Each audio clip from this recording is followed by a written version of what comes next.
طالعة من البيت اللي بتقولوا ده ما حصلش. يعني هنا زي أي واحد.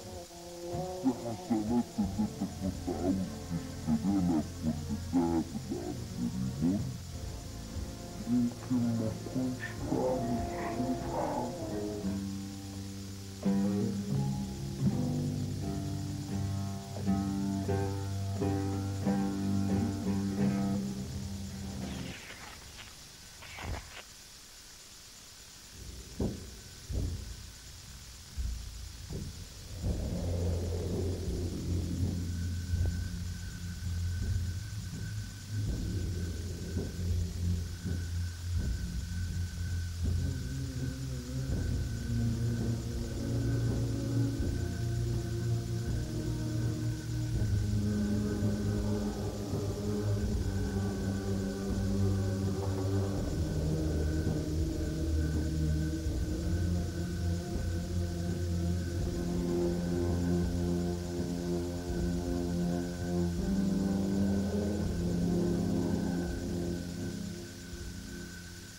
بسم الله الرحمن الرحيم. الفتنة أشد من القتل، صدق الله العظيم.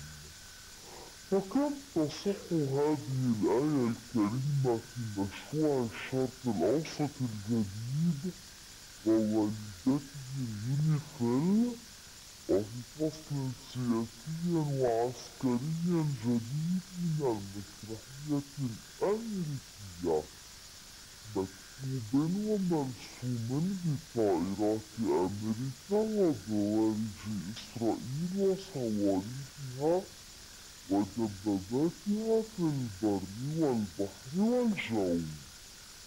قتل للعباد وفتنة بين العباد، وفي مشروع قائم على التفتيت والتقسيم، سواء كان في شرق أوسط كبير أم صغير، قديم أم جديد، يبقى شرق أوسط أمريكي إسرائيلي، يبدأ من تكبير مساحة الأردن لاستيعاب المزيد من الفلسطينيين، وتصوير مساحة السعودية في فتنة مذهبية، وترجمة أرض العراق دولا فيدرالية عرقية وطائفية، ذلك وغير ذلك تحت شعارات دولة جورج بوش في حرية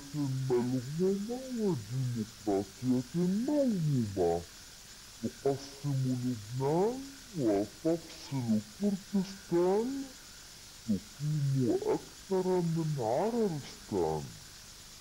هذا فيما بعض أنظمة العرب، بل أكثريتها لا تملك سوى الرضوخ والقبول والامتثال للأوامر والنواهي. فالعرب الآن عربان، عرب قاموا وانتصروا ولا تراجع إلى الوراء حتى زوال العدوان وانهيار الطغيان، وعرب أطاعوا وانصاعوا ولا تقدم إلى الأمام حتى حولوا أرض رسالات السماوات وبركات الخيرات لعبا للمبعثرين وأسلابا للطامعين، يصح فيهم قولها لكسنجر: كلما حشرناه في بيت الطاعة أطاعوا أكثر. وهذا قبل أن تحاول مقاومة لبنان هذا الكلام بلا ركام، وهذا قبل أن يسارع المجتمع الدولي المتحيز دائما لإسرائيل والمتواطئ دائما مع إسرائيل إلى إنقاذ إسرائيل، ومعه ولي الغرابة فرنسا. نعم، فرنسا الشريكة مع واشنطن في القرار. من باريس أحد مراكز القرار نبدأ هذه الحلقة ومع هذا الشخص.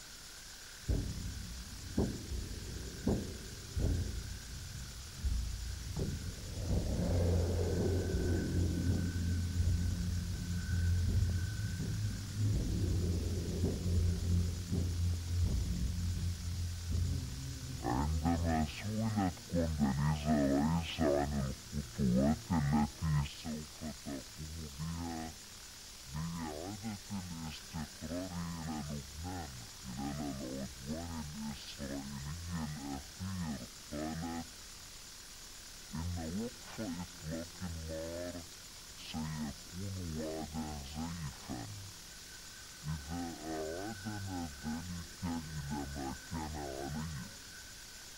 هذا شرق أوسط مختلف، إنه شرق أوسط جديد، إنه وقت عصيب نمر به حاليا.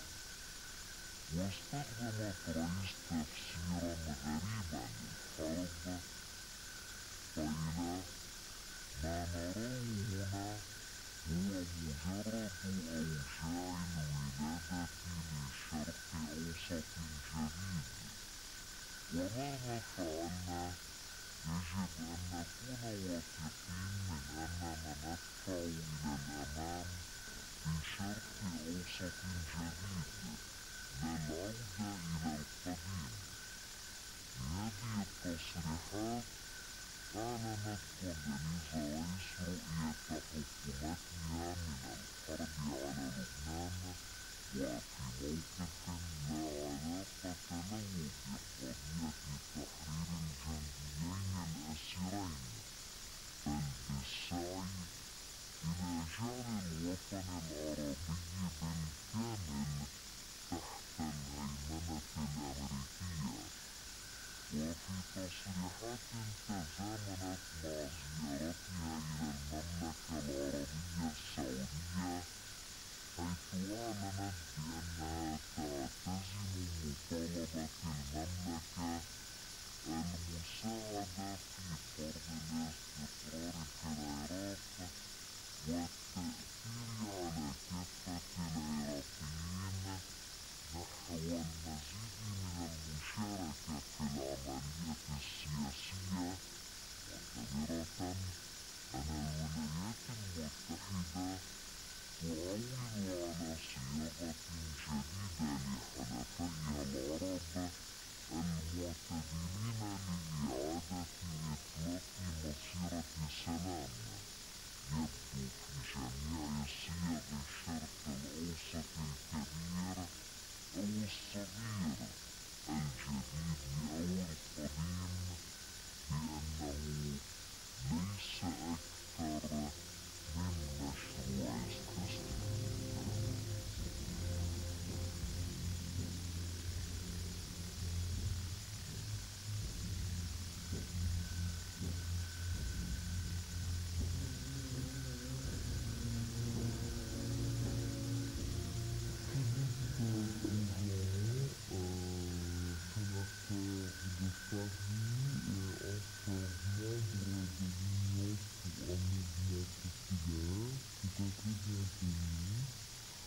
Ma question c'est que, comme en France on dit que Charles de Gaulle est le premier résistant français, Hassan Nasrallah au Liban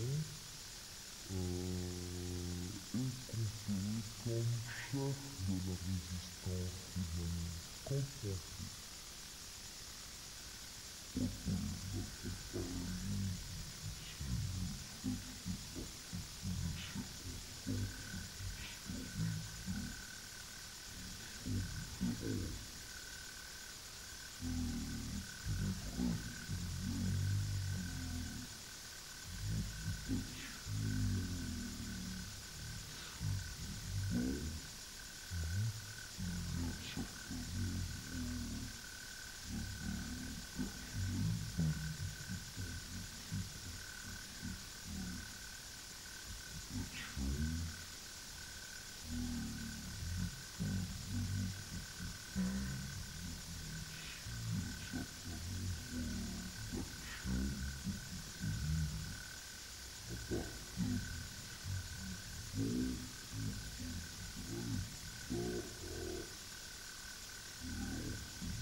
faire des coquilles dans les terrains occupés par l'Italie.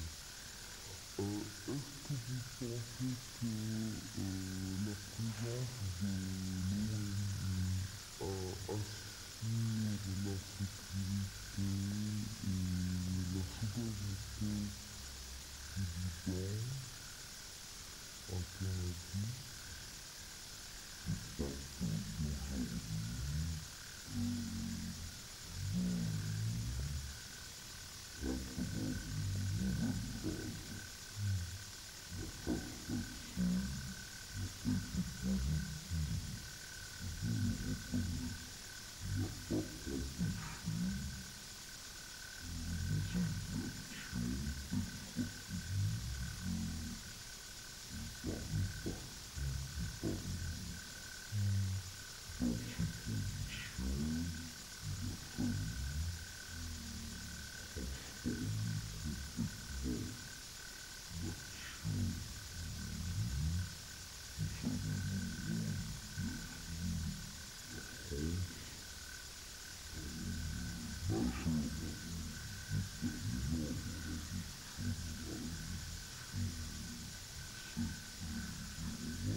Irak en parle. Est-ce que vous êtes d'accord avec la politique du Chirac envers le Liban? Absolument, je partage totalement son point de vue, son analyse, son action en ce qui concerne l'effort qui est mené par la France au Liban. Vous savez que la France a des relations multiséculaires avec le Liban et que le peuple français est un ami du peuple libanais et que le peuple français a eu de la peine et a souffert des destructions qui ont été commises contre les populations civiles. Donc non seulement la France a décidé une participation majeure dans la finance, mais c'est d'ailleurs la position de l'humanité, c'est la position de la France, mais aussi une aide à la reconstruction et une aide au développement du Liban de façon à ce qu'il puisse se reconstruire comme nous l'avions fait déjà il y a quasiment 20 ans. Parfois, les gens, certains analysent, disent que ça, c'est une intervention française, c'est une domination de nouveau, c'est un essai de faire revivre le sentiment ancien français libanais et surtout parfois quand beaucoup de gens ou d'analystes qui sont contre l'acte de Bernard Aimier, étant donné qu'il est un peu qu'il intervient dans des États libanais. Qu'en dis-tu? Non, moi je crois que, comme je le disais à l'instant, les peuples libanais, les peuples français ont traversé ensemble des épreuves. Nous, souvenez-vous l'épisode du Drakkar où nous avons 80 parachutistes il y a un certain nombre d'années qui ont été tués dans un attentat. Donc nous avons aussi des morts sur le sol libanais. Le seul objectif de la France, c'est d'aider le Liban à reconquérir justement sa souveraineté. Donc c'est tout le contraire d'intérêt français pour le Liban, dans le Liban.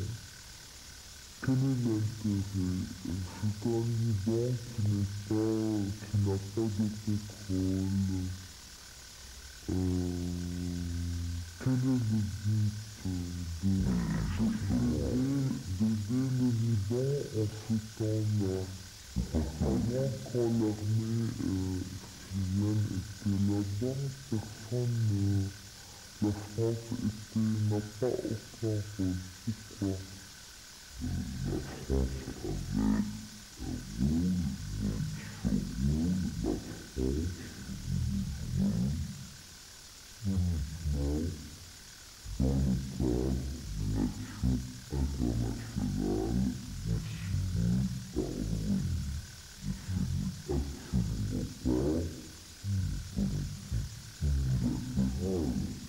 politique unilatérale de la France au Liban, c'est une aide qu'apporte la France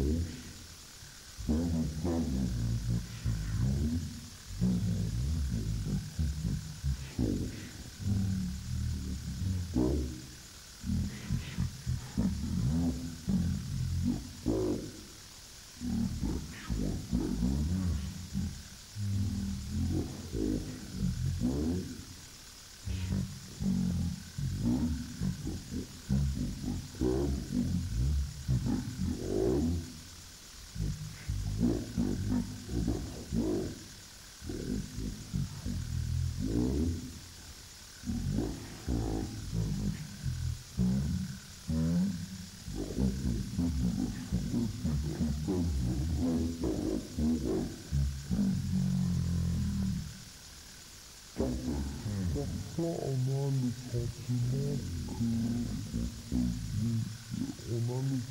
la résistance libanaise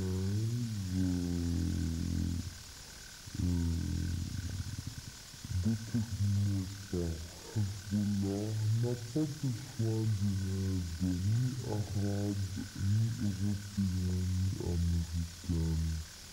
C'est ce que les députés qui sont représentés, Hezbollah est représenté dans le gouvernement et aussi dans l'Assemblée nationale du pays. On a l'impression qu'ils n'ont pas besoin de cette aide. Qu'en dis-tu?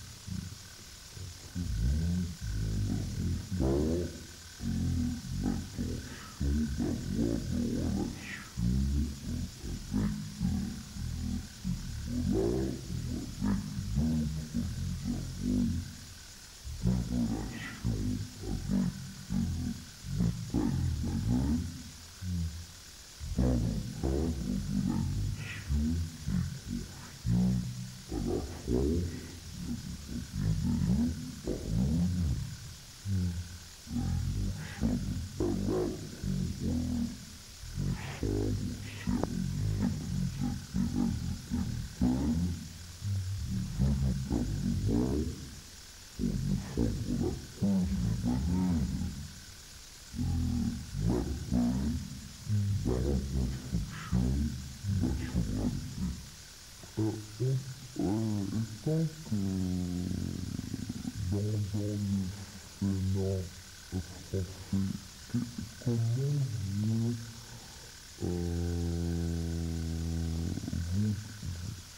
comment vous pouvez défendre cette cause libanaise dans le Sénat?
Les moyens qui permettent une aide supplémentaire au Liban et je crois que, et je suis même sûr que nous sommes très déterminés, nous Français, que nous soyons parlementaires d'ailleurs au sein de citoyens, à aider ce peuple ami à se redresser. Je pense que, comme certains m'avaient dit, que la France est en train de supporter et donner l'aide à l'opposition syrienne. Est-ce que vous avez un avis ou bien une explication de cette opinion qui est répandue, malheureusement? Écoutez, aujourd'hui, je n'ai pas d'informations en ce sens. Il y a un certain nombre d'enquêtes qui sont menées concernant l'assassinat de l'ancien Premier ministre, Rafik Hariri. Et tant que ces enquêtes n'ont pas été menées jusqu'à leur terme, effectivement, il y a là une difficulté particulière dans les relations entre la France et la Syrie. Moi, je vous remercie pour votre temps. Tout d'abord, Philippe Goujon, conseiller de Paris, sénateur de Paris et membre de l'Union pour un mouvement populaire. Merci beaucoup. Merci, merci beaucoup.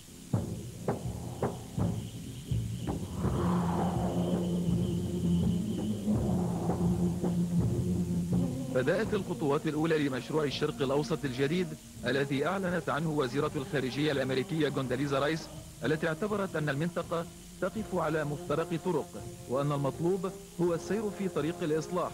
وقد سارع العديد من الأنظمة العربية الاستجابة لها، وذلك رغم أن المشروع يوسع منطقة الشرق الأوسط إلى ما هو أكبر وأوسع، لينضم أيضا تركيا وباكستان وأفغانستان وإسرائيل.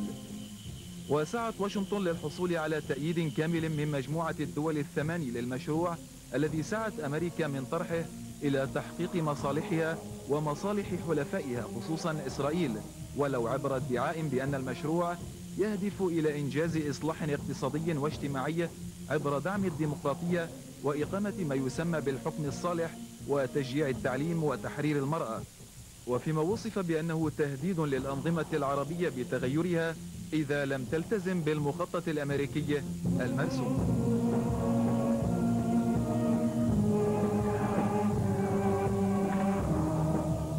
Gérard Dapt, député dans l'Assemblée nationale française, bienvenue. Monsieur le député, ma question c'est qu'en 1978, l'armée UN a été considérée insuffisante et incapable de prendre en charge la sécurité du pays et de dominer comme il le faut. Est-ce que la même situation est maintenant dans votre opinion? Je pense que la situation est différente pour deux raisons. D'abord, la mission est différente, parce qu'il s'agit là véritablement d'une action visant à épauler l'armée libanaise pour éviter toute renaissance de conflit, de quelque sorte qu'il soit et de quelque origine qu'il soit, dans le sud Liban, oui. Avec, deuxième différence, des moyens qui sont beaucoup plus conséquents, et en particulier des moyens lourds, des moyens de surveillance, des missiles. Cela veut dire que cela dissuade non seulement des groupes terroristes éventuels, oui. mais aussi l'armée israélienne, parce qu'elle trouve en face d'elle, y compris les chars Leclerc. Un article pour l'écrivain Oumaima Abdellatif. Le nouveau projet du Moyen-Orient a pour but de donner un nouveau rôle pour les pays de l'Atlantique. L'arrivée de l'armée UN au Liban, puis à Darfour, elle fait partie de ce plan. Qu'est-ce que vous dites? Moi, je crois que l'arrivée de la force internationale a été souhaitée par le Liban, souhaitée par la France et par l'Europe. Et que pour la première fois, on peut dire que c'est une force majoritairement européenne qui est présente. Et l'Europe n'adhère pas du tout au plan du Grand Moyen-Orient du président Bush. L'Europe n'a pas adhéré à la vision militaire avec l'action israélienne de vouloir désarmer le Hezbollah par la force. Et l'Europe apporte une vision différente aussi de celle des États-Unis sur le problème palestinien. Donc cette force, je pense qu'elle est une chance aujourd'hui pour la paix, parce qu'elle ne sera pas aux ordres de la volonté américaine ou israélienne, mais elle sera véritablement une force indépendante au service notamment de la souveraineté libanaise. Mais parfois, quelqu'un qui dit, il y a des analystes qui disent que cette force est faite, ou elle est au Liban pour protéger Israël, pas le Liban. Quel est le rôle exact de cette force? Pour le moment, c'est grâce à cette force qu'il y a eu le retrait israélien, et que la reconstruction dans les villages, que les déminages pourront se dérouler au mieux. Si cette force n'était pas venue, Israël serait toujours là. Est-ce que vous trouvez que un des buts de cette force est de découvrir les bases de Hezbollah, observer leur non, absolument pas. Leur plan. Le rôle de cette force est d'épauler le déploiement de l'armée libanaise. Le problème des armes du Hezbollah, c'est un problème libanais. À propos des secrets du Hezbollah, est-ce que cette résistance, est-ce que vous trouvez qu'il y a un danger, ou bien est-ce que vous croyez dans le futur qu'il y aura un clash entre les Finoul et Hezbollah? Moi, je ne crois pas des clashs entre la Finoul et le Hezbollah. L'action de la Finoul a été approuvée par le gouvernement libanais avec le Hezbollah. Oui. La présence de la FNUL s'est faite avec l'accord du gouvernement libanais et du Hezbollah. C'est l'armée libanaise qui aujourd'hui a l'autorité. La force de la FNUL est là pour épauler l'armée libanaise. Par ailleurs, les représentants du Hezbollah, et notamment de proches collaborateurs de Hassan Nasrallah, ont bien affirmé que les casques bleus, quelle que soit leur nationalité, n'avaient rien à craindre du Hezbollah. Certains considèrent que la façon avec laquelle l'armée est entrée au Liban reste anonyme et d'autres ignorent jusqu'à maintenant son vrai rôle. Et comment elle peut s'adapter avec l'armée libanaise? Je pense que l'action de la FNUL est d'accompagner l'armée libanaise. J'ai entendu le général commandant-chef de l'armée libanaise bien affirmer que c'est la souveraineté libanaise qui s'exprime au travers de l'armée libanaise et que la FNUL a un rôle à côté de l'armée libanaise et de pacification. En particulier, l'armée libanaise et la FNUL pourraient s'opposer à des manifestations armées qui ne seraient pas dans le cadre de l'armée libanaise ou de la FNUL, quelle qu'elle soit. Quel est votre point de vue à propos de la réaction de la FNUL si jamais le Liban entre dans une autre guerre, surtout que certains analyses disent que le Liban va être un second Irak. Qu'est-ce que vous dites? Oui, ça c'est peut-être l'espoir de certains, mais je crois que les Libanais, y compris les dirigeants libanais, lorsqu'ils sont en désaccord entre eux, ont bien la lucidité de voir que c'est le Liban qui, une fois de plus, pourrait être le terrain de la guerre des autres. En particulier, M. Bush voudrait faire du Liban le troisième front de la lutte contre le terrorisme mondial, comme si le Hezbollah pouvait être assimilé à Al-Qaïda. Et ça, c'est une vue qui n'est absolument pas celle de la FNUL. Une autre question, M. le député. Au début, la France n'était pas convaincue d'envoyer son armée, de participer au Liban avec la FNUL. Mais après ça, elle a eu des garanties. Quelles sont les garanties qu'elle a obtenues? Si, la France était tout à fait disposée au départ. Il y a peut-être eu un problème de communication. La France d'abord était présente dans la FNUL, ensuite a envoyé en urgence, vous le savez, 200 hommes qui ont été les premiers à arriver sur le plan du génie pour assurer l'action des convois humanitaires. L'action simplement du président de la République a été demandée que soient bien définies les missions de la FNUL, c'est-à-dire que les soldats sous le casque bleu n'aillent pas là-bas et se retrouvent dans des situations où ils auraient une incertitude concernant la réaction ou l'action qu'ils pourraient avoir, et d'autre part des garanties, et qu'il fallait que cette force soit acceptée par les acteurs du conflit, c'est-à-dire le Hezbollah d'un côté et Israël de l'autre. Ces garanties du côté d'Israël et ces garanties du côté du Hezbollah dans le cas du gouvernement libanais ont été obtenues, et donc la France s'est engagée au sein de la FNUL avec un contingent important. Ehud Olmert a dit avant que l'idée de propager l'armée irakienne sur les frontières est une possibilité très lointaine. Pourquoi, à la fin de la guerre, il a accepté de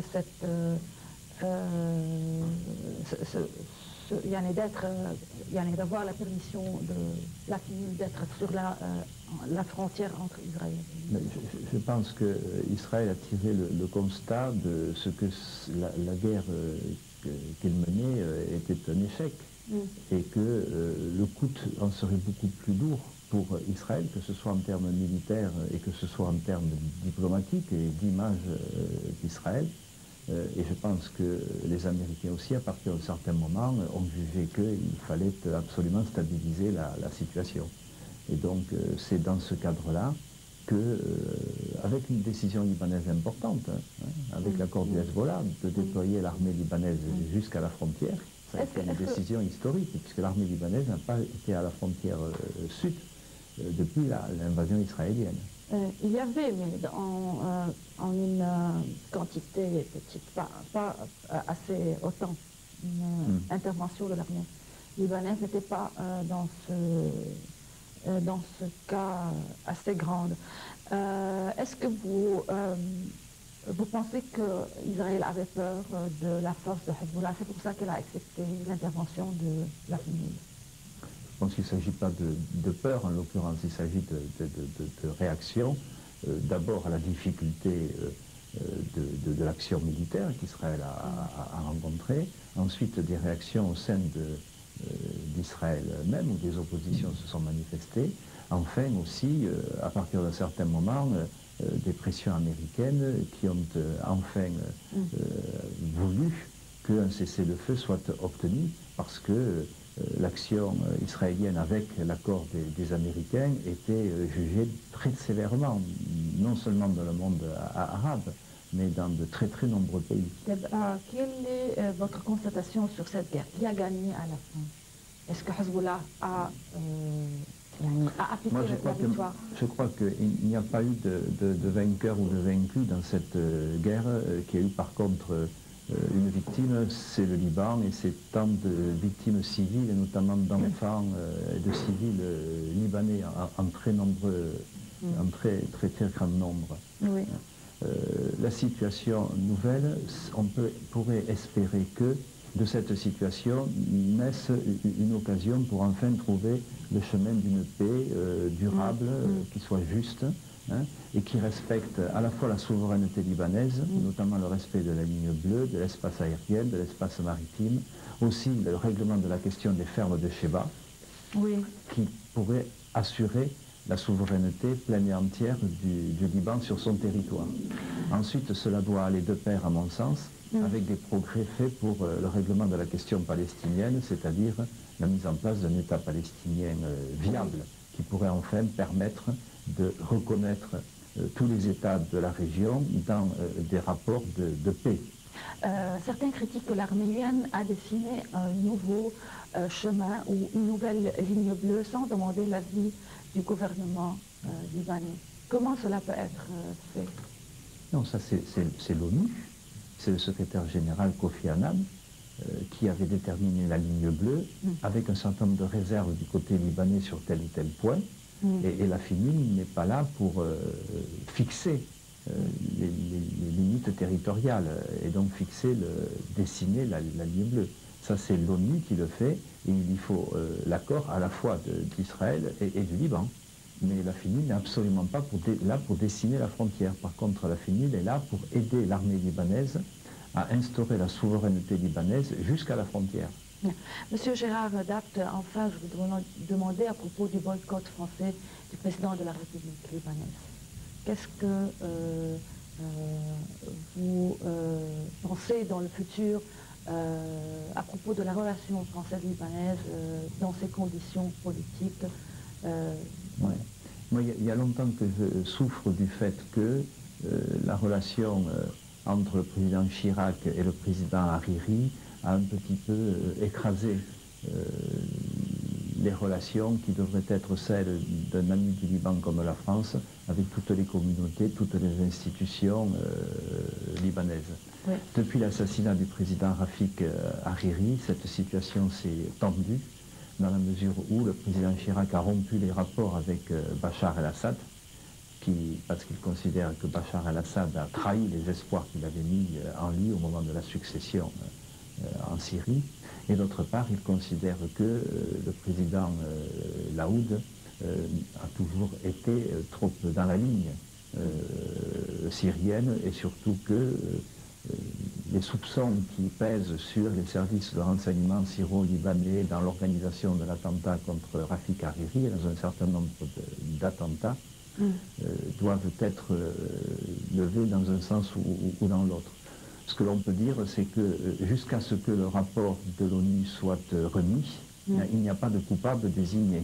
Il y a des soupçons qui ont pesé sur un certain nombre notamment de généraux libanais. Oui. Il n'y a pas d'accusation directe qui ait été portée contre le président Laoud. Donc je pense que cette relation d'État à État, à l'heure actuelle, n'est pas normale. Et il est malencontreux, par exemple, que le président Laoud n'ait pas été invité en tant que tel, que chef d'État institutionnellement installé, à la conférence au sommet sur la francophonie à Bucarest. Monsieur Gérard Dapt, je Je vous remercie, député dans l'Assemblée nationale française. Vous êtes le bienvenu. Merci beaucoup.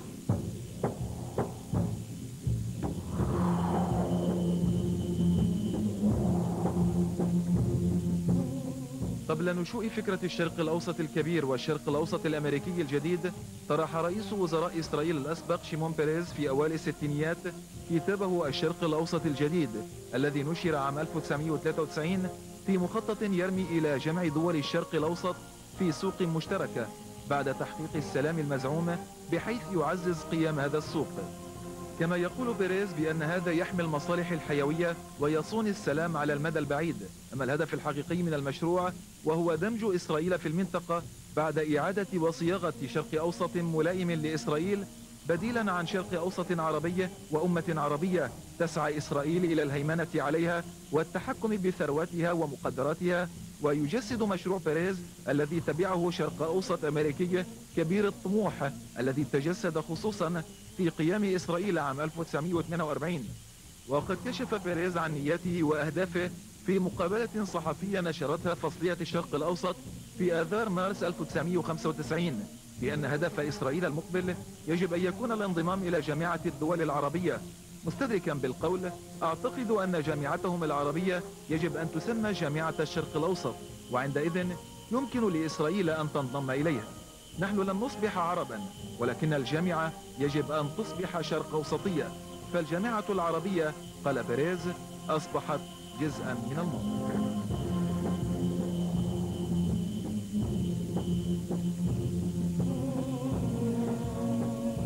Jacques Cheminade, candidat à l'élection présidentielle 2007 et président du Parti Solidarité et Progrès, vous êtes les bienvenus. Monsieur Cheminade, vous avez écrit le 26 octobre 1990.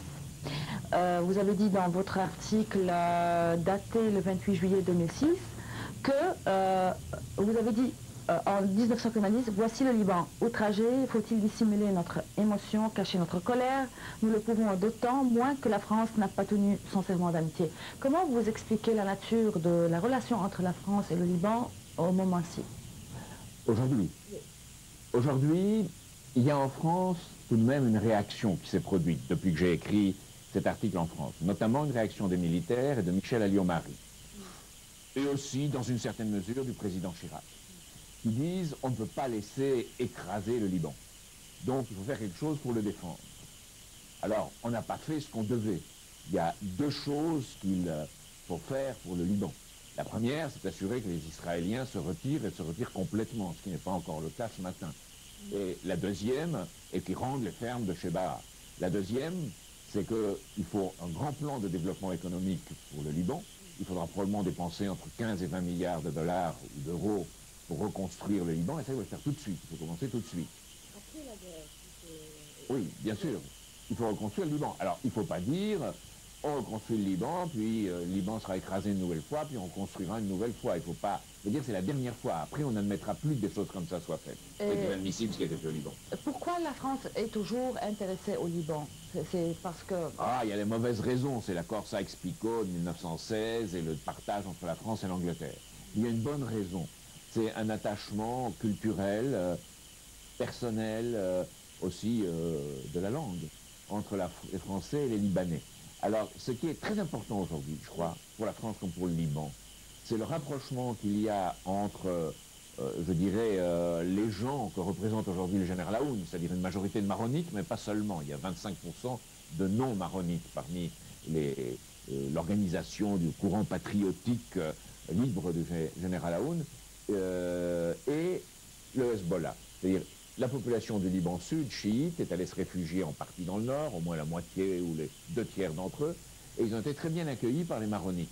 Et il y a eu pour la première fois, peut-être, dans l'histoire du Liban, une fraternisation de ces deux populations. Moi, j'ai vu, ce qui m'a beaucoup impressionné, la photo d'une jeune femme avec de grandes lunettes noires, disons un chemisier assez ouvert, qui avait un grand portrait de Nasrallah dans les rues de Beyrouth et qui disait, voilà, vive Nasrallah, vive Hezbollah. Donc on a quelque chose de différent qui se passe au Liban, l'unité dans la diversité. Est-ce que c'est une bonne constatation pour la France? Est-ce que c'est relaxant pour la France d'avoir une unification au Liban, surtout entre Hezbollah et... Ça devrait l'être. Je ne suis pas sûr que le président Chirac soit très favorable à ça. Il est très, comme vous le savez, sous l'influence de la famille Hariri. Signorera, le Premier ministre, est en désaccord avec le président Laoud. Donc Chirac est très redevable à la famille Hariri. On sait que pour sa campagne de 1995, la famille Hariri lui a donné les moyens de sa campagne, je dirais en moyens financiers et en hommes. Donc Chirac penche de ce côté à tort. Pour le résultat qu'on a arrivé ce moment-là, la France craigne que la population de l'armée UN sur les frontières israélo-libanaises se transforme en une opération qui a pour but de combattre Hezbollah et lui prendre ses armes. Est-ce que la France est toujours sur cette situation, son opinion à propos de l'armée internationale, la force internationale? Il y a trois choses à voir. Cette armée internationale, c'est comme les langues de Zop. Ça peut être bon, ça peut être mauvais. Vous savez, on disait, Zop disait que les langues, on peut parler, dire des choses mauvaises, et on peut parler, dire des choses bonnes. C'est un peu la même chose pour la FINUL, pour l'armée des Nations Unies. D'abord, il faut se féliciter que ce soit les Nations Unies et pas l'OTAN. Bush voulait que ce soit l'OTAN. Et c'est en partie la France, Ali Omari en particulier, qui ont insisté pour que ce soit l'ONU. Et d'autres pays, la Chine, la Russie, par exemple. Donc ça, c'est déjà une première chose. La deuxième, c'est qu'il est arrivé en Côte d'Ivoire des choses désagréables à notre armée, produites par des Israéliens. La troisième, c'est que des chars Leclerc, on a envoyé là-bas, nos 13 ou 14 chars Leclerc, c'est pas particulièrement pour combattre le Hezbollah. Il serait très efficace contre les chars israéliens Merbaka. Donc, on a envoyé des troupes là-bas, avec des moyens qui nous permettraient éventuellement de résister à des excès israéliens, qui aussi permettent de contenir éventuellement le Hezbollah, mais il a été admis par le gouvernement libanais, par le Hezbollah, il a dit, il fait partie du gouvernement libanais d'ailleurs, et par la France, que le désarmement du Hezbollah est une affaire interne qui concerne les Libanais. Ça ne concerne pas le FINUL, ça ne concerne pas la France. L'UN n'a pas la mission ou le rôle de désarmer Hezbollah, non. Dans votre avis? C'est clair, non c'est clair, c'est dit. Ceci dit, s'il y a des armes qui traînent, ils les prennent, mais c'est tout. Et les armes ne traîneront pas, parce que le Hezbollah pratique très bien l'ordre. Il y a une crainte que l'UN essaie de faire la paix, mais par la force. D'obliger les gens... C'est pas les Nations Unies, c'est les gens qui ont kidnappé le pouvoir aux États-Unis. Et le grand problème des Français, c'est qu'ils ont très peur de John Bolton, qui est le représentant ultra-conservateur, néo-conservateur, entre nous, je dirais fasciste, américain aux Nations Unies. Et la peur, la France, de l'administration Bush, de ce que représente le pouvoir américain. Donc, elle n'ose pas avoir une politique franche d'opposition. On sait que Maurice Gourdeau-Montagne, qui est le représentant diplomatique du président Chirac, a des relations très étroites avec Stephen Hadley, qui est le représentant diplomatique du président Bush. Donc il y a ces rapprochements que moi je considère nocifs. Et les Français croient que Condoleezza Rice a une opinion ouverte et différente de celle de Cheney ou de Rumsfeld. Moi je pense pas, je pense qu'il y a une sorte d'unité, dans la diversité aussi, aux États-Unis, mais que les néoconservateurs et les professionnels, comme Condoleezza Rice, ont un accord. Colin Powell était très différent, lui. Et maintenant, on sait... Il n'est pas... Il n'a pas démissionné, il a été chassé, il vient de le dire dans ses mémoires, chassé par le président Bush et par Cheney. Donc, en France, il y a une crainte pour deux raisons. La première, c'est la puissance américaine en général, et la deuxième, c'est que les sociétés anglaises et américaines, les fonds d'investissement, les fonds de pension, les hedge funds, les fonds spéculatifs, possèdent environ 45 à 50% des actions des principales sociétés françaises du CAC 40. Donc on est sous le chantage de ces intérêts financiers anglo-américains qui contrôlent aussi Bush et son administration. En tout cas, vous avez parlé de John Bolton. Une information dit que John Bolton considère la résolution en 1701, elle n'est pas claire à ceux qui considèrent le désarmement de Hezbollah. Est-ce que la France va être poussée à créer une autre résolution, une nouvelle résolution concernant l'armée de Hezbollah? Je ne pense pas. Je pense que la France ferait une folie si elle acceptait de dire que c'est une question internationale de désarmement de Hezbollah. Le désarmement de Hezbollah doit être et rester une question interne, propre au Liban. Le Hezbollah fait partie du gouvernement libanais. C'est ce que Jacques Chirac a dit en 1986. Il a dit que Hezbollah est une force de résistance et l'existence de l'armée syrienne au Liban a ses buts.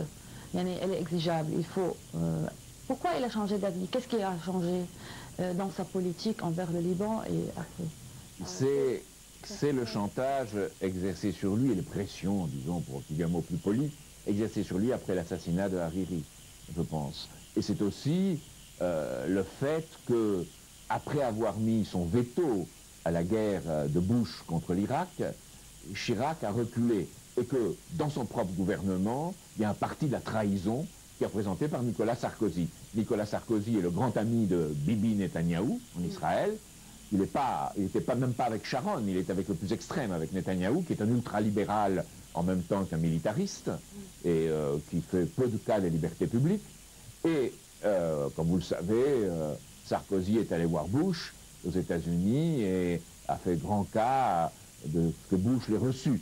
Donc, Sarkozy est le caniche anti-américain de George Bush. Pourquoi anti-américain? Parce que Bush trahit les États-Unis. Et les équipes qui sont autour de Bush sont des traîtres au mandat historique des États-Unis. C'est-à-dire qu'ils trahissent les États-Unis de Lincoln, de Roosevelt, des pères fondateurs. Ce qu'ils défendent, c'est les intérêts financiers anglo-américains, et ils représentent ces intérêts financiers anglo-américains que représente aussi Sarkozy. Sarkozy, dans ce sens, est contre les États-nations, c'est-à-dire qu'il admet que les puissances financières prennent le contrôle d'États-nations, ce qui est en train de se passer aujourd'hui. Regardez en France, on privatise tout, où on laisse des intérêts étrangers prendre le contrôle de la France. Monsieur Chaminade, l'histoire récente de la France est tout à fait différente des politiciens, de leur rôle ici au plan France vis-à-vis des pays arabes ou bien les pays du Moyen-Orient. Qu'est-ce qui a changé? Pourquoi la France est comme ça dans ce... Est-ce que c'est une révolution sur l'histoire ou quoi? Il y a deux choses. C'est d'abord qu'on a accepté, sous le président Mitterrand, l'emprise des intérêts financiers internationaux. Pierre Bérégovoy ne voulait pas la libération des flux de capitaux en Europe. Et Mitterrand l'a accepté en Europe et dans le monde. Donc Mitterrand a accepté la jungle financière. C'est une erreur grave et c'est même une trahison. Mitterrand, le président Mitterrand, il est connu, appartenait ou était proche du milieu de l'extrême droite française, des milieux de la synarchie financière. Donc il a rempli son rôle historique qui est de servir ses intérêts. C'est un désastre. Et Chirac n'a pas su s'insurger pleinement contre cela, parce qu'il a fait des compromis avec eux, et après tout, une partie de la carrière du président Chirac a été faite par Charles Spinasse, qui était un ancien socialiste passé au maréchal Pétain, un néo-socialiste, et qui a été très proche de ces milieux financiers lui aussi. Donc voilà un problème de la France. Nous sommes occupés par des forces financières qui nous ont chassés de notre propre pays. Et ça, c'est le sens de ma campagne présidentielle. On doit arrêter ces forces financières qui exercent une emprise et un contrôle de la France, qui contrôlent le gouvernement américain et qui promeuvent la guerre. Parce qu'on est aujourd'hui dans une crise du système financier et monétaire international ultime, c'est-à-dire tout ce système est en train de craquer. La faillite de hedge fund Amarante n'est qu'un signe qui vient de se produire. 6 milliards de dollars, d'un seul coup. Mais il y en a beaucoup d'autres qui sont menacés. Il y a toute la bulle du logement, la bulle de l'immobilier aux États-Unis. Le Liban et essayer d'intervenir dans les moindres détails de la politique interne libanaise. Elle ne devrait pas. Peut-être certains en rêvent, mais elle ne devrait en aucun cas. Je pense que la France doit aider le Liban à réaliser son unité dans la diversité et dans l'indépendance. C'est-à-dire que de ce point de vue, le mémorandum d'entente entre le général Aoun et le Hezbollah est extrêmement important et prometteur. Maintenant, il faut aller plus loin. Il faut intégrer les sunnites dans cela. Donc, c'est un grand problème qui ne concerne pas seulement le Liban. Michel Barnier a dit qu'il faudrait que la France soutienne, Michel Barnier qui n'est pas toujours très intelligent, mais qui pour une fois a dit une chose intelligente, il a dit qu'il faut un plan Marshall pour le Liban. Moi je dis non, il faut un plan pour toute l'Asie du Sud-Ouest de développement pour intégrer ces différentes composantes. Pour le Liban, il faut que nous fassions plus parce que c'est un pays vis-à-vis duquel la France a des responsabilités particulières. Et cette unité dans la diversité est précieuse au Liban parce qu'il y a quand même une démocratie au Liban. il y a quand même des gens qui se parlent d'affiliations religieuses ou ethniques différentes. C'est précieux comme modèle pour toute l'Asie du Sud-Ouest. Et c'est dans toute l'Asie du Sud-Ouest aussi qu'il faut faire ce plan de développement mutuel. Mon ami américain Lyndon LaRouche a présenté ce plan, et moi-même je l'ai soutenu à Doha en 2004 au Qatar. Curieusement, après, je n'ai plus été invité. Moi, je vous remercie pour cette interview. Jacques Geminade, candidat à l'élection présidentielle 2007 et président du Parti Solidarité et Progrès. Merci beaucoup. Merci, je pense à tous mes amis libanais et à ceux qui, j'espère, le deviendront.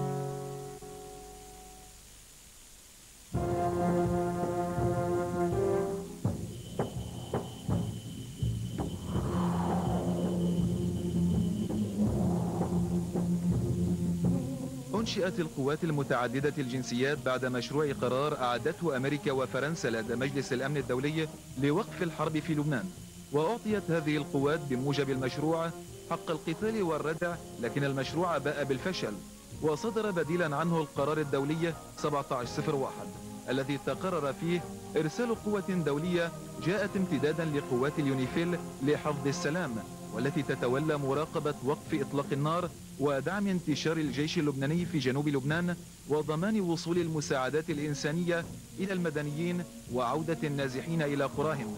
لكن التصريحات التي صدرت عن وزيرة الدفاع الفرنسية أشارت إلى أن قوات اليونيفيل يجب أن تكون رادعة وقادرة.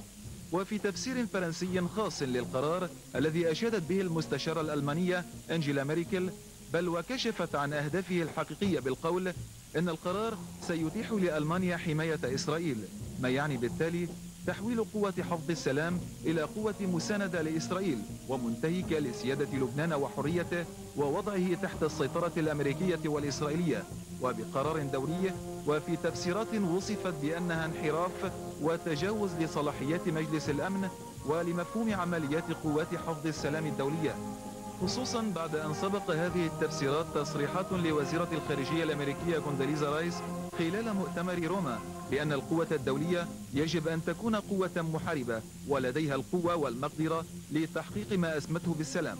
وعزز هذا التوجه الأمريكي موقف إسرائيلي عبرت عنه صحف العدو جاء فيها أن إسرائيل لا تريد قوة مراقبة بل قوات دولية مسلحة ذات صلاحيات، وذلك بعد أن صرح رئيس الوزراء الإسرائيلي إيهود أولمرت أنه يفضل قوة تشارك فيها الدول الأوروبية والعربية تكون مهمتها نزع سلاح حزب الله ومنع وصول السلاح إليه من أي مصدر وخصوصا سوريا، وأن إسرائيل تريد من قوة الاتحاد الأوروبي أن تكون ذات قدرات عسكرية تسيطر على الممرات بين لبنان وسوريا وتنتشر في الجنوب اللبناني، ودائما تحت ذريعة مساعدة الجيش في هدف أساسي لا علاقة له لا بجيش لبنان ولا بالسلام، بل موجزه نزع سلاح حزب الله واستسلام لبنان.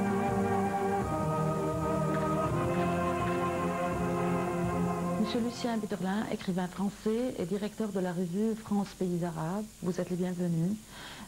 Je vous demande au début, à propos de l'article qu'il a écrit le diplomatique américain Nicolas Behrens, il a dit que le NATO doit jouer un rôle au Moyen-Orient pour limiter le terrorisme. Est-ce que c'est possible, à votre avis, ou l'inverse est vrai? Qu'est-ce que vous entendez par c'est les Nations Unies? La FINUL ou... La FINUL. La FINUL. Son rôle, c'est de protéger le Liban. Oui. Je pense qu'il n'y a pas d'autre rôle, parce qu'il n'y a qu'un seul adversaire, c'est Israël. Donc la FINUL est sur les frontières pour protéger le Liban d'une nouvelle agression israélienne. D'autres disent que c'est une protection pour Israël. C'est l'inverse. Bon, ça peut être une protection pour Israël, mais en fait, le fond du problème, c'est que c'est le Liban qui est fragilisé après les terribles bombardements meurtriers de l'été dernier. Donc, c'est pas Israël qui est menacé. Israël menace tout le monde. Israël dispose de la plus grande armée du monde, même s'ils ont été cette fois un peu touchés par les résistants libanais. Voilà. Selon l'AFP, l'agence France Presse, les habitants de Cana, le village localisé au sud du Liban, croient que la force internationale, la FINUL, est venue au Liban pour protéger Israël et aider le président Bush à réaliser son nouveau projet pour le Moyen-Orient. Qu'en pensez-vous? Peut-être que Bush a cette idée-là. Vous savez, depuis le temps, on sait très bien ce que veulent les Américains. Le problème, c'est qu'il faut, du côté des Arabes, être solidaire et face à toutes les initiatives des Israéliens et des Américains, parce qu'en fait, c'est ça dont il s'agit. Israël est à l'avant-garde des États-Unis ou est une partie des États-Unis. Et donc, comme ils ont un grand plan de rénovation de cette région, il y a des menaces qui planent sur les Arabes de la part des Israéliens. Monsieur Lucien, certains analystes disent ou craignent qu'il y ait ou des crises entre le Liban et la Syrie si l'armée UN ou la FINUL décide d'interférer et de propulser sur les frontières libano-syriennes. Est-ce qu'il y a un danger qui apparaît? Oui, je ne crois pas que le Liban a besoin de la FINUL sur les frontières avec la Syrie. Pourquoi? Parce que ce sont des pays qui ont toujours eu une liberté de circulation, même s'il y a des fois des moments difficiles. La Syrie et le Liban font partie d'un grand ensemble, et pour le bon fonctionnement des deux États, il est tout à fait normal que les frontières soient dégagées de forces extérieures. Il n'y a pas d'intérêt à ce que la FINUL se mette entre la Syrie et le Liban. Ce ne sont pas deux pays étrangers. Le gouvernement libanais ne tient pas à ce que, à mon avis, à moins que ça ait changé, que sa frontière soit préservée par des étrangers parce qu'il y a une menace syrienne. Donc je pense que c'est une ineptie de vouloir protéger le Liban par la FINUL. Le Liban n'a pas besoin de cette protection des Nations Unies. Là, il y aurait vraiment tromperie sur les résolutions des Nations Unies. Certains d'autres croient que la propulsion de l'armée UN entre le Liban et la Syrie est un parti du projet Moyen-Orient, le nouveau Moyen-Orient. Oui, c'est un peu ce que vous disiez tout à l'heure. Je pense que ça fait partie des grandes idées complètement farfelues des États-Unis. Vous savez, les dirigeants américains ne connaissent pas tellement cette région. Et les véritables citoyens américains qui ont parcouru, qui ont vécu au Moyen-Orient, on mettra en garde le pouvoir et l'administration américaine de se mêler de cette affaire. Oui. Dans votre livre Guerre et paix au Moyen-Orient, les trois défis d'Hafez al-Assad, Liban, Palestine et le Golfe, vous avez publié la carte, du Moyen-Orient. Mais une autre carte qui est, publiée aujourd'hui, une carte du Moyen-Orient, Grand Moyen-Orient ou Nouveau Moyen-Orient. Est-ce que vous pensez qu'il y aura un découpage, un nouveau découpage des pays arabes ou quoi? Ce serait une folie. Ce serait une folie, surtout si ce sont les Occidentaux, les étrangers, qui se mêlent du découpage dans cette région. C'est quelque chose qui est complètement aberrant. Cette région, et notamment le Liban, a trop souffert justement des conflits internes qui ont été attisés de l'extérieur à cause de la présence d'Israël aux frontières. Tout ce qui se passe aujourd'hui, tout ce qui a souffert le Liban provient de l'implantation d'Israël dans cette région et du non-règlement d'un conflit arabo-israélien. Vous avez publié dans votre bulletin France Pays Arabes que président Bachar al-Assad disait « Les troupes syriennes doivent se tenir prêtes en raison de la situation internationale et des défis régionaux qui nécessitent la vigilance ». Le président Assad a ordonné. Le Golan, pourquoi c'est un territoire qui est prévu de toute résistance, à votre avis? D'une part, il y a une résistance au Golan depuis toujours, mais passive, pas une résistance active. Et les Syriens ont voulu montrer, bien qu'ils aient 500 000 réfugiés du Golan aujourd'hui qui n'aspirent qu'à rentrer chez eux, qu'il y aurait un règlement qui a été proposé par les Nations Unies, le règlement donc de la résolution 242 et 338 du Conseil de sécurité, pour arriver à ce que cette région soit libérée de l'occupation israélienne, moyennant quoi on arriverait progressivement entre les différents pays à résoudre le conflit dans son ensemble. Mais les Syriens n'ont pas voulu, disons qu'il y ait une résistance forte à l'intérieur. Pourquoi? Pour quelle raison? Parce qu'ils ne sont pas à même de gagner la guerre. Il y a un déséquilibre militaire entre la Syrie et Israël soutenu par les États-Unis. La Syrie préfère jouer la sécurité, la sérénité et appliquer les résolutions des Nations Unies. La Syrie a choisi la stratégie de la paix. Oui, donc c'est pour cela qu'elle a montré au monde que si on arrivait à un règlement, on prenne exemple sur le Golan qui ne s'est pas révolté, mais qui aspire à la libération de son territoire et à ce que la Syrie ait plein pouvoir. Les Syriens ont combattu en 1973 pour une partie du Golan. Ça a été une guerre terrible, violente. Ils ont retenu au 20 combien de l'espace, combien de surface ils ont pris? Oh, je pense qu'ils ont récupéré, je ne suis pas certain des chiffres, mais à peu près un tiers de ce qui a été occupé par les Israéliens. Les Israéliens ont eu de fortes pertes, mais les Syriens aussi. Et au moment où s'est arrêtée la guerre, les Égyptiens ont cessé eux-mêmes, puisque c'était une guerre où la Syrie et l'Égypte la menaient contre Israël. Donc à ce moment-là, les Syriens avaient déjà une bonne partie du Golan. Mais ensuite, il a fallu, jusqu'à Quneitra, qui a été quelque chose d'horrible, que j'ai visité tout de suite après sa libération.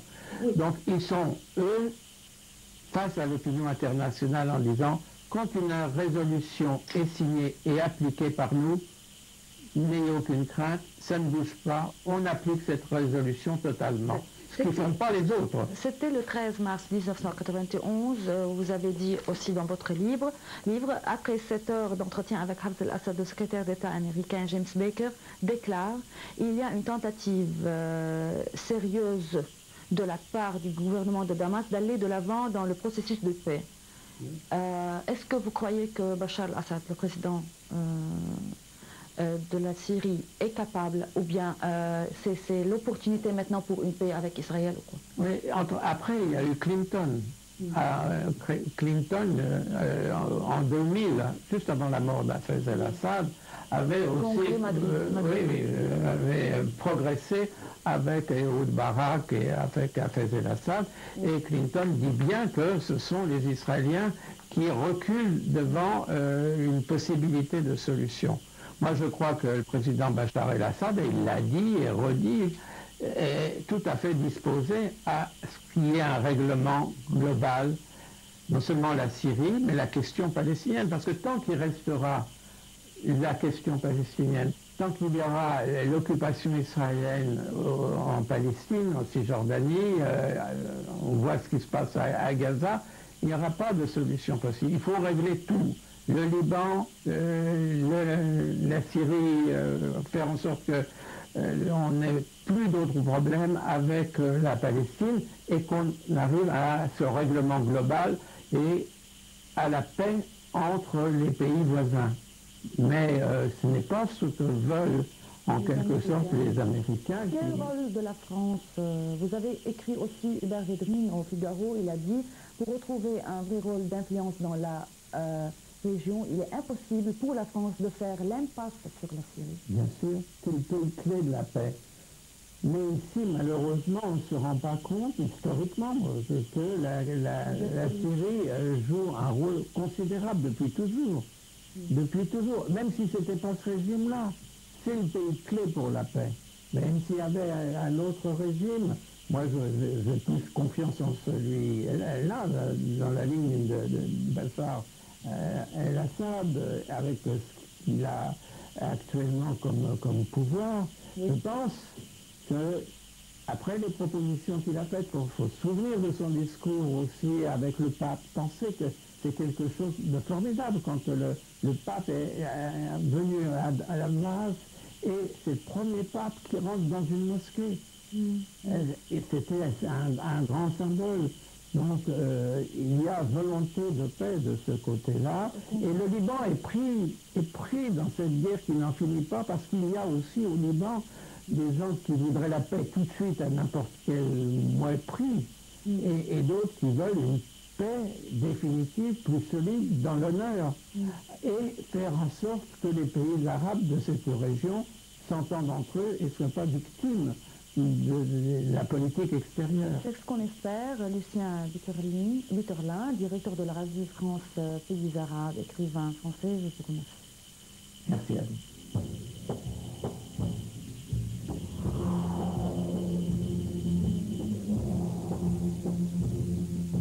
منذ تولي المحافظين الجدد قيادة أمريكا من البيت الأبيض ورئاسة بوش الابن، ومنطقة الشرق الأوسط تحظى باهتمام ورعاية هذه الإدارة التي انتهجت سياسة استعمارية قديمة في إثارة النزاعات والخلافات في المنطقة وتشجيع الفتن الطائفية والعرقية وهدم البنية التحتية لمقومات الحياة في العديد من دولها من فلسطين والعراق ولبنان. هذا في وقت تطرح فيه الأفكار والمشاريع الجديدة مثل الشرق الأوسط الكبير والجديد وسواهما من المشاريع التي يعد لها في المستقبل القريب والبعيد، وبهدف واحد هو تأمين مصالح أمريكا ودعم إسرائيل ضمانة في الدرجة الأولى للهيمنة على المواد النفطية والاقتصادية والمالية في المنطقة. وكان هناك ردود فعل متعددة ومتنوعة تجاه المشروع الذي رفضته كل من المملكة العربية السعودية ومصر في بيان مشترك خلال زيارة الرئيس مبارك إلى الرياض، تضمن أن البلدين رفضا المشاريع المفروضة من الخارج على البلدان العربية والإسلامية، وأن الدول العربية تمضي على طريق التنمية والتحديث والإصلاح بما يتفق مع مصالح دولها وشعوبها وقيمها وتلبية لاحتياجاتها وخصوصيتها وهويتها العربية وعدم قبولها فرض نمط إصلاحي بعينه على هذه الدول من الخارج، وأن البلدين يسعيان إلى التوصل لاستقرار الشرق الأوسط عبر حلول عادلة ومنصفة لقضايا الأمة العربية والإسلامية. وبالمقابل كانت سوريا في طليعة الدول العربية التي رفضت المشروع الأمريكي، حيث أكدت دمشق رفض ما يسمى بأي إصلاحات بإملاءات أو ضغوط خارجية.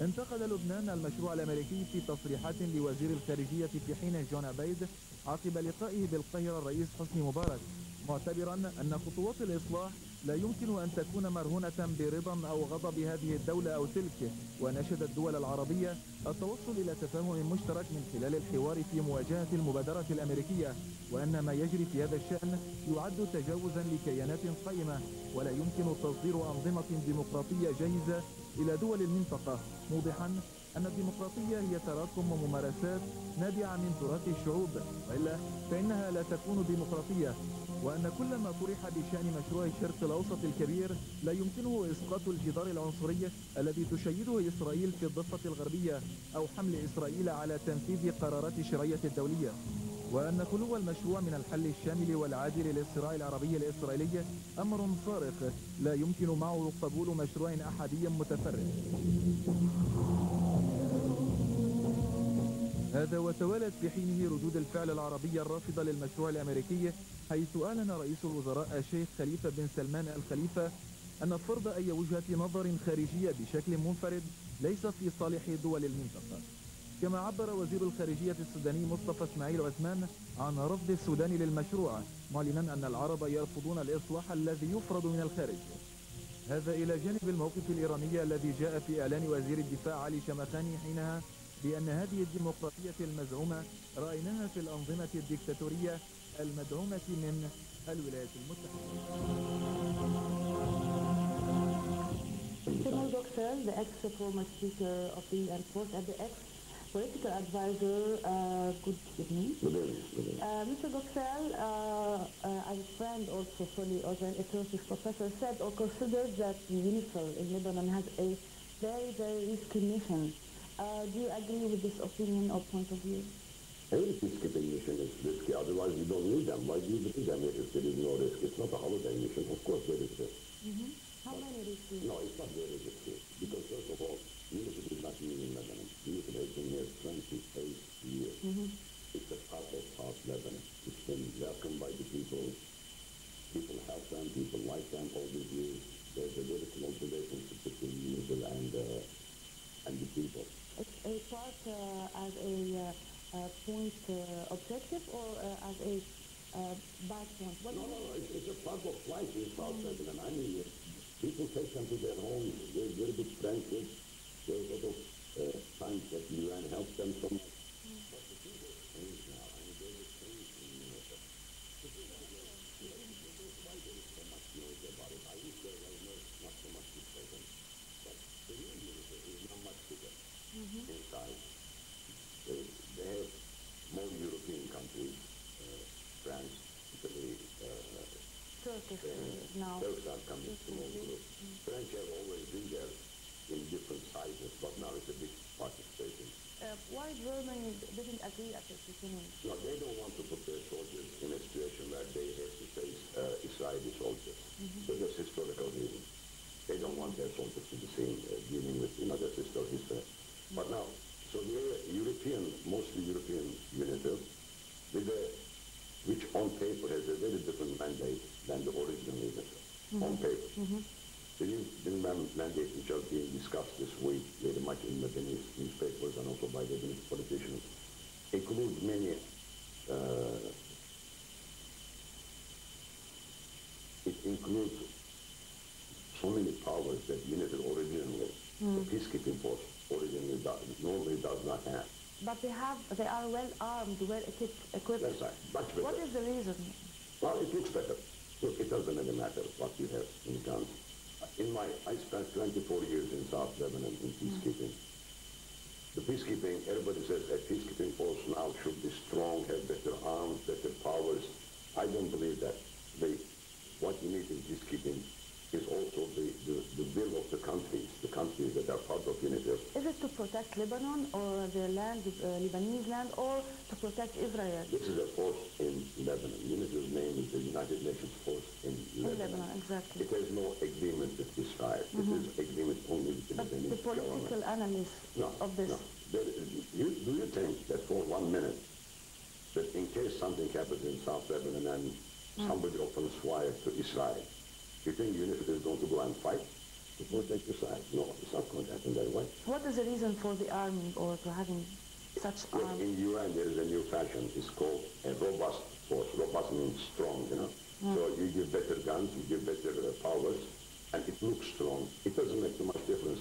The original UNIFIL, if you ask me, had more authority than this force. At least the original UNIFIL, because there was no Lebanese army, no Lebanese government. When UNIFIL first came, don't forget, the war was between the Palestinians and the Israelis, not the Lebanese. So UNIFIL had its own checkpoints, UNIFIL stopped people, UNIFIL confiscated guns, UNIFIL detained people, UNIFIL did everything. Who gave the orders to do this? All the UNIFIL force commander. Is it related to the Lebanese army or? Of course now, the situation is different. Now you have the Lebanese army. You cannot anymore as an international peacekeeping force, you cannot jump in front of the Lebanese army and say we are going to do this. You have to be there to help the Lebanese army because they are the owners of this country and they are the sovereign power in this country. Exactly. Mr. Gok says some experts believe that it's a first step, the UNIFIL, or first reason for being in the south is to disarm Hezbollah. Do you agree with this? If the Lebanese government says that the United Nations will not disarm Hezbollah, that this is a mission for the Lebanese government, not even the Lebanese. This is what the Lebanese government is saying officially. The army will not disarm Hezbollah. The UNIFIL will not disarm Hezbollah. We will disarm Hezbollah with a political dialogue. This is the position of the Lebanese government. Now, don't think for 1 minute. What's your advice? No, don't think for 1 minute that anybody in the UN, never mind what you write in resolutions, this and that, don't think that anybody in the UN will use force to disarm Hezbollah. That is not going to happen. Some believe that they are drawing plans, gathering information, and trying with the aims of finding Hezbollah bases and commands to more later or toward the next stage. If Israel couldn't find those, what you are saying, Israel has been looking for Hezbollah weapons for the last 20 years. They have the most unbelievable intelligence sources, technical intelligence, human intelligence. They have agents all over the place. And if they couldn't find them in 30 days of bombing and bombing and bombing, you expect a nice UN peacekeeping force who doesn't want to fight. Do you expect them to find it? Oh, please. I don't think so. The AFP News Agency talked about the feelings of the inhabitants of Kana in southern Lebanon. They believe that the international force has come to protect Israel and help the Bush to project the Middle East, new Middle East. No, these are dreams. Look, in Lebanon, every one of you, you are a political analyst. In Lebanon, you have 4 million people, you have 4 million political analysts. These are all conspiracy, Muammar theories, you know. What is UNIFIL to do all that? I mean, how can you change the Middle East by a peacekeeping force which is determined not to get killed here? They are here to stay around and help the Lebanese get their country back together again. I mean, don't look for conspiracies behind this. What is UNIFIL? How can they do it? This is why we are asking you. Some say that the UNIFIL has to stop the arms coming from Syria or elsewhere. Is it true? First, that's also been refused by the Lebanese government. The Lebanese government said this is our job, not UNIFIL's job. Good. And the UNIFIL is not volunteer. Yeah, do you know the Syrian-Lebanese border?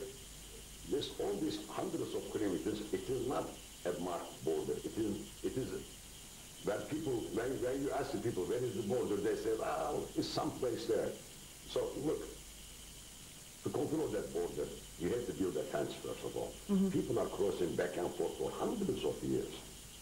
So is it possible to do this now? By UNIFIL, impossible. UNIFIL can only advise on technical ways of observing the border. But do you think that UNIFIL will go and look for smugglers carrying weapons from Syria or from whatever? If there is any weapons coming from Syria or... But first of all, your government. Look, this is a peacekeeping force. This is not an occupation force. A peacekeeping force can only come to this country and operate in this country as much as your government allows it. Is it to help us to have our... Exactly. Our... your sovereignty, your sovereignty, your authority, your government, your state authority, to help you to achieve, to gain those things, if you want to. It cannot be forced on you. Look, I mean, look at the legality of it. If tomorrow the Lebanese government says, the Lebanese government says, thank you very much, you've been all very nice, please go home, UNIFIL is finished tomorrow, not 2 days later, tomorrow. So I mean, be careful. This government, this force is not an occupation force. It is here because you, the Lebanese, want it, and it can only do what your government will allow it to do. Turkish Prime Minister Erdogan said the presence of Turkey in the UNIFIL will strengthen Turkey's position in the area. What does it mean? Look, I was lecturing about it just 2 days ago in Istanbul. Turks are a bit overstating the case. Turkey wants to come back to the Middle East not because of controlling the Middle East, because we have turned our back as Turkey to the Middle East. Look, this area was ruled by the Ottomans for 400 years. And we forgot about it as Turkey. And we tried to become European. Now, the new government is showing more interest in the Middle East. What he's saying is, we are trying to come back to the Middle East to show that we are interested, that we are a Middle Eastern country. But with 300 soldiers, Maria, who are you going to, what are you going to change? what is the alliance? There is an alliance between Israel and Turkey. Not an alliance, it's a military cooperation. Wait a minute. All the countries who come here have relations with Israel. Right? With 300 Turkish engineers who will be building houses and fixing bridges, you cannot change the politics of the Middle East or Turkey. No, this is a symbolic move to show, and it was, I couldn't believe it, how much argument there was in Turkey about it. Because people didn't want Turkish soldiers to come here. What they said, because we had the same objective. No, not because of that. No, everybody knows that. I'm not ignoring it. But in Turkey, the argument was not about the Armenian objection.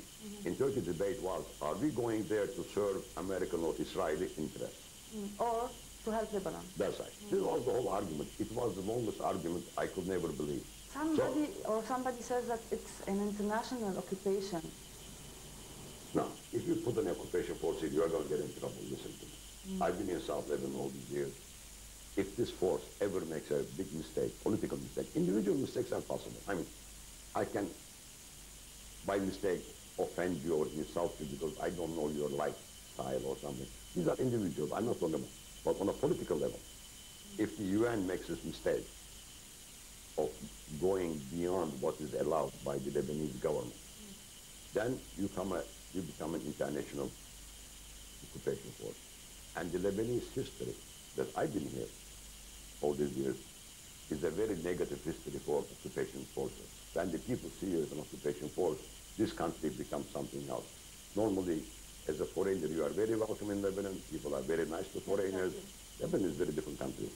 We are asking, or how do you explain that in Gaza, it must be a UN force? Why Israel don't agree or it don't come there? Well, because UN force, in Gaza you have a law and order problem. They have an internal law and order problem, first of all. Never mind the Israeli side now. The Palestinians themselves have not agreed what they want to do or how they run their own country. So the force that has to go there has to use force. I mean, it must use force. And first of all, the Israelis know, and everybody else knows, that we cannot bring an international force that will be using that kind of force against the people to impose law and order. So what is the point of it? I mean, but what I want to say is that Israel has always avoided a UN force. Oh yes, they don't like UN forces because they now little like unity because they're not very sure how it will work. Because Israel from 1978 onwards, they all want the UN to work as an anti-terrorist force, to use guns and take weapons and shoot people, and they want them to serve, to help the Israeli security. Right? So therefore, if you don't do that, look, it's going to start very soon here also, don't worry about it. Very soon, they are watching Lebanon. Very soon you will hear. Give it 2 weeks, 3 weeks, you will see the Israeli complaint, oh, this unit is the same as before, they are not doing anything, they are not controlling the guns, Ahmed is carrying a machine gun, Mohammed has something. It's going to start.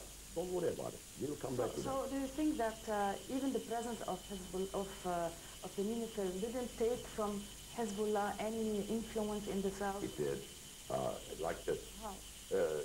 It slowed down their freedom of movement. Right? I mean, in the old days, but it's not only UNIFIL. Now you have the Lebanese army in the south. Before, when the country was under the control of Syria. It was a Lebanese army, but not very small, this side, yeah. not this side. But now it's a different story. Before, the country was under control of Syrians. So Hezbollah had total freedom of movement around. Now, it will slow down a bit because Hezbollah, but be careful. Hezbollah has always been very careful with the Lebanese army. That's why you feel safe. Very respect the Exactly. And the people also, the people in the south, their feeling for Lebanese army is very different. They love the Lebanese army. Big respect. But now, Hezbollah, and but I tell you something else. I was in South Lebanon the first day you heard the name Hezbollah, right? 1983. Nobody knew what Hezbollah was. Believe me, from that day, for 20 years, I did not see one Hezbollah man carrying a Kalashnikov. Forget the missile, rocket. They're always very careful. They don't make a public show of their resistance, maybe. They don't want to show themselves.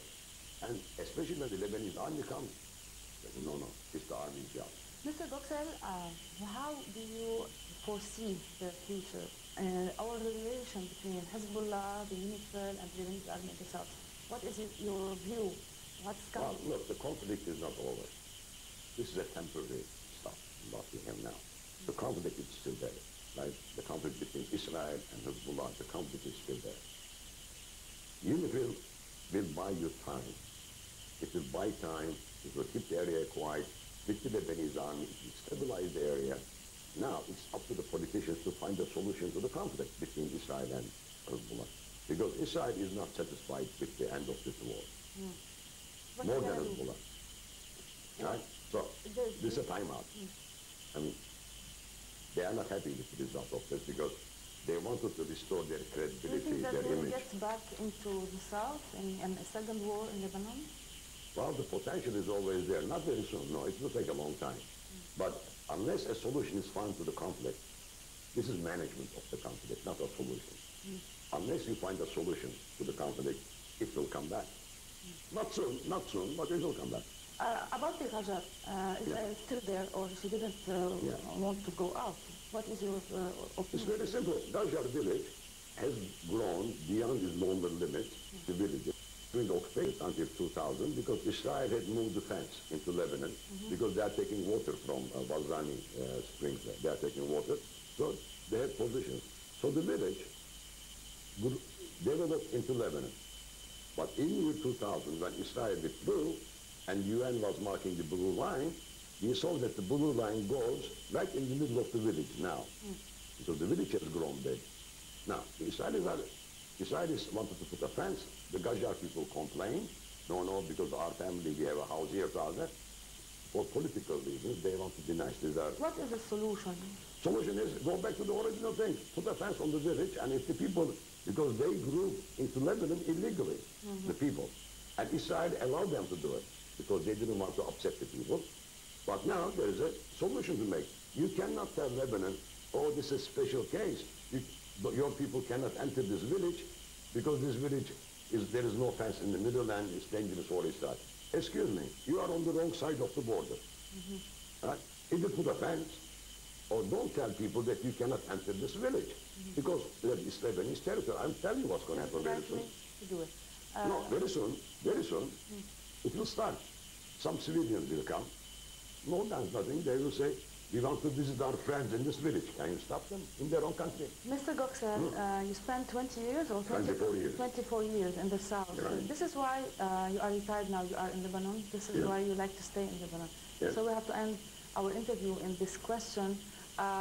Is there any feeling left from your stay there in the south? And how do you think that the soldiers or the UN people are thinking now? They are coming far away from their country to live in Lebanon for a long time.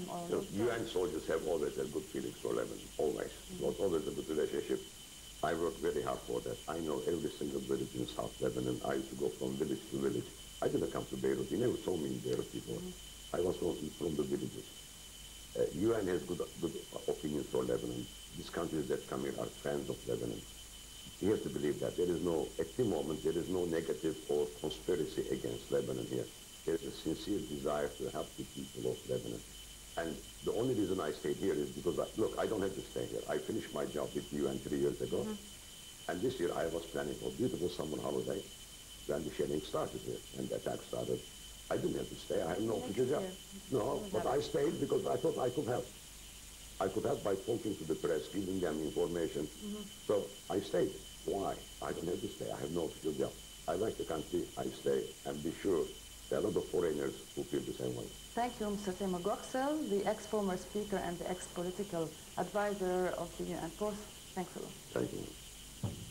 المواقف المعلنة أو الضمنية لليونيفيل والدول الواقفة وراءها: حماية إسرائيل على حد تعبير وزيرة خارجية ألمانيا وإنهاء المواجهات بينها وبين حزب الله، منع دخول أسلحة إلى حزب الله، الحيلولة دون وقوع مواجهات عسكرية بين إسرائيل وسوريا وإيران، مساعدة السلطة اللبنانية وتطوير تسليح الجيش اللبناني إلى حد لا تمانع به إسرائيل، خلق مناخ سياسي ملائم في لبنان يتناسب مع مشروع الشرق الأوسط الجديد.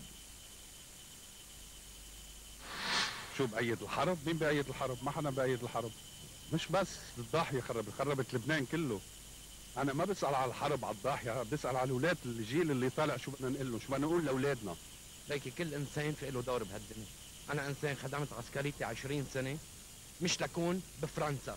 سيد حسن على راسنا وعلى قديس الأرز الدكتور سمير جعجع وعلى وليد بيك، فكلهم ما بيعنوا لي لأنه هول سبب تهجيري من لبنان. حسن نصر الله كمان نعتبر إنه مش انتصر 100% بس إنه منيح على لبنان يعني. لا بأيده ولا بحبه، بالنهاية نحن لا ربحنا ولا خسرنا، اثنيناتنا تأذينا، نحن تأذينا وإسرائيل تأذت، بس نحن أكلناها أكثر.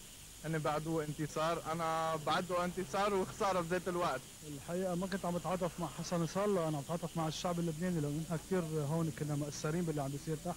Pour tout ce qui est Hezbollah, tout ça. Enfin moi je suis ni contre ni pour parce que je ne me mets pas à fond là-dedans. منقذ لبنان إنسان في نطف الضمير جاي ما يسرق. أنا برأيي الجنرال ميشيل عون. كل واحد عنده ولاء للبنان بأيده. Les grands pays comme la France, les États-Unis, l'Angleterre ne font pas grand-chose là-bas juste parce qu'il n'y a pas d'intérêt pour eux. J'aimerais bien que le Liban y gagne quand même.